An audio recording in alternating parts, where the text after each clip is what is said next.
আমার বাচ্চাটারে বাঁচান। ও ভাই আমার বাচ্চাটারে বাঁচান ভাই। ও মা, আল্লাহ আল্লাহ আল্লাহ রে।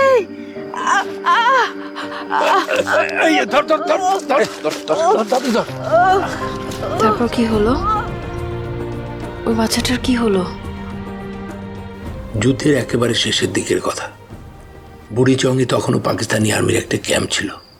রাতের বেলা আমরা 3 জন দূর থেকে একটি ক্যাম্পে পরবর্তী আক্রমণের জন্য রেকি করতে যাচ্ছি।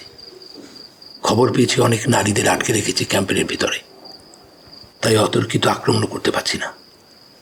আক্রমণের মুখ্যম সময় ও সুযোগ খুঁজছিলাম আমরা। হঠাৎ কয়েকটা গুলির শব্দ।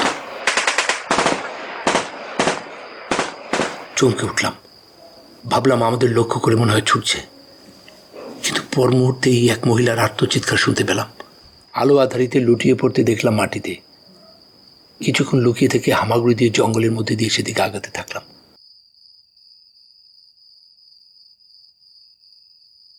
দূর থেকে শুনতে পাচ্ছিলাম এক মহিলা কণ্ঠের গোঙানি। কাছে গিয়ে দেখি এক প্রেগনেন্ট মহিলা পায়ে গুলি খাওয়া অবস্থায় পড়ে কাতরাচ্ছে। সাথে দুজনের বাধা সত্ত্বেও মহিলাকে জঙ্গলে নিজেদের ক্যাম্পে নিয়ে যেতে উদ্যোগ করলাম। আমার নাম সালমা, আমার জামাই যুদ্ধে গেছে গা। আমার জামার খবরের লাগা আমার ধৈর্য নিয়া আটকা রাখছে ভাই, অত্যাচার করছে, এখন গুলি কইরা দিছে। আমার বাচ্চাটা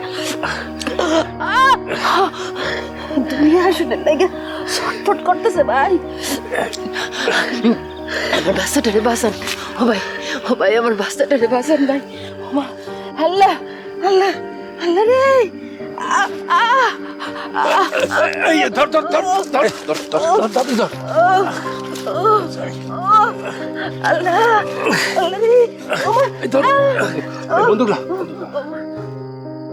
ভাইজান,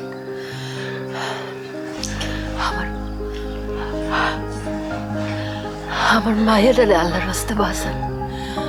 আমার মায়েরা আল্লাহর রাস্তে বাঁচান ভাইজান।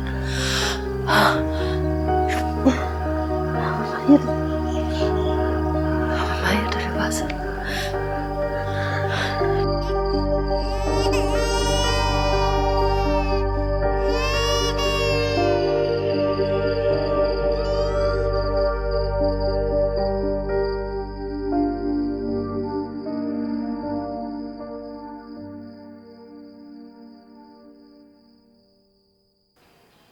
বাবা, তারপর কি হলো? ওই বাচ্চাটার কি হলো? ও কি মরে গেল? আর ওর মার কি হলো? এরপর পরিস্থিতি স্বাভাবিক হলে আমরা আবার আগের জায়গায় আসলাম, কিন্তু ওখানে আমার 2 জন সহযোদ্ধার গুলি খাওয়া লাশ পেলাম।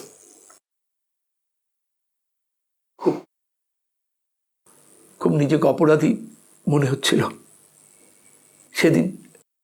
সেদিন ওদের কথা শুনে ওই সালমা নামের মেয়েটাকে যদি উদ্ধার না করতাম, তাহলে হয়তো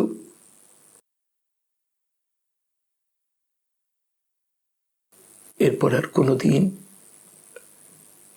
ওই সালমা নামের মেয়েটিকে আর পাওয়া গেল না।